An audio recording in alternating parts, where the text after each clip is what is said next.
Before we begin, we would like to say that, in our opinion, what follows is not suitable for children or for those of you who are Marxists, misandrists, woke wankers, or complete fucking mingmongs.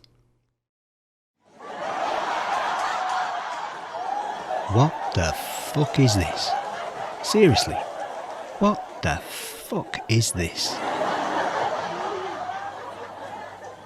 Right, should we get started? Yes! Right, I'm ready when you are. Here we go then. Hold tight, everyone.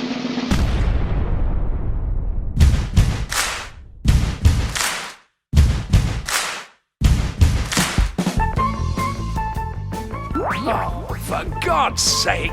Piss off! They are socially conscious citizens. They are sheep. Yes, that's a very apt description. Oh no. What are you doing? You can't rewrite history. Not one line. People spend all their time making nice things and other people come along and break them. You're the cause of this disaster.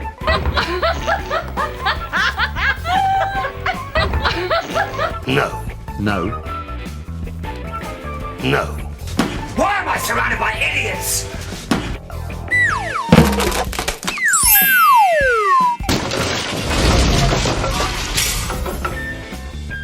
Hello, Grumpies. Greetings from the Shadowband Dimension. Drag queens have come a long way from the days of Hinge and Bracket. The late Lily Savage, may she rest in peace, was the last hurrah of comedy drag. Now, like the Doctor, drag has regenerated, or degenerated to be more accurate, into something unrecognisable, a perverse parody of its former incarnation. Drag is now a front for paedophilia. Performing sexualised acts in front of children in a library, or anywhere else for that matter, is sick, and any idiot parent who takes their child to Drag Queen Story Hour is, in Grumpy's book, guilty of child abuse. There's no other word for it. And it's telling that it's the feminists who have enabled the paedophiles who have perverted drag and dragged it by the wig into the sewer of sexualising your children. In the Venn diagram of the relationship between women and homosexuals, drag sits at the intersection point. Women like to hang with homosexual men because they're not a predatory sexual threat. The older ones, whose husbands left them for a younger model, are known as fag hags. The homosexuals tolerate them because they, like them, are an expression of femininity. Homosexual expressions of femininity vary, taking three main forms: men who like to fuck other men up the arse, men who like to dress up as women, and men who think they are women. Men like Eddie Izzard, or Susie Eddie Izzard, as he'd like you to call him now. Eddie isn't a woman with a penis, despite publicly auditioning for the part of Ursula in a live-action Little Black Mermaid that nobody asked for. Eddie Izzard was born with a cock. Eddie Izzard is a bloke. Someone else who isn't a woman is the Jasmine Fakery, who's in the upcoming live-action remake of The Star Beast in November with David Fuckwit Tennant. Ming-mong MPs like Labour's greasy Stella Creasy may think women with a penis are real, but they're as deluded as Nicola McStarlin. And Labour leader Keir Starlin can't say what a woman is, but still thinks he's mentally fit to run the country. The majority of the population, 96% at the last reckoning, are feminine women and masculine men. But personality, which is not sexuality, fuck off, is a spectrum, not a binary. And there are masculine women and feminine men. And it's important to point out that not all feminine men are homosexuals, and not all masculine women are lesbians.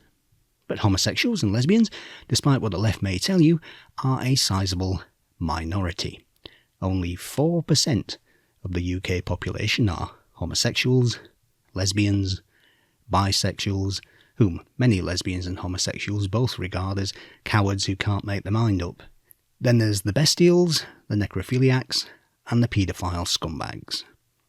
Men who think they are women, and women who think they are men, and nobody ever talks about them, are a tiny percentage of that 4% minority, and the shouty ones who demand respect without earning it can go fuck themselves. We saw the real face of the trans mob in Australia recently, where Posey Parker was physically attacked for the thought crime of saying only women born with vaginas are women. This is who the left really are. First of all, they guilt trip you into being tolerant of mental instability, deviance and perversion, but if that doesn't work, they resort to violence. Trans Day of Vengeance, anyone? If Drag Queen Story Hour is pedo light for dipshits, then the Ming Mongs of fandom will love Dr. Pronoun and the Drag Queen.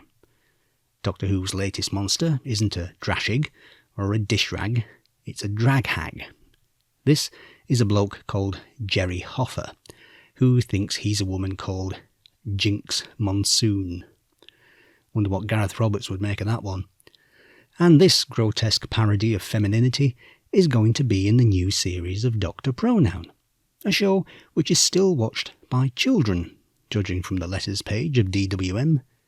Your children. When I first saw this, I thought surely Cutie can't be regenerating already, but the Doctor has already been gender swapped and race swapped, so we may as well have a trans drag queen Doctor. After all, he's a Time Lord. He's literally an alien. They are an alien, and so they can regenerate into anything and anyone. Anyone or anything. Never mind the timeless child. That's the retcon that kills Doctor Who.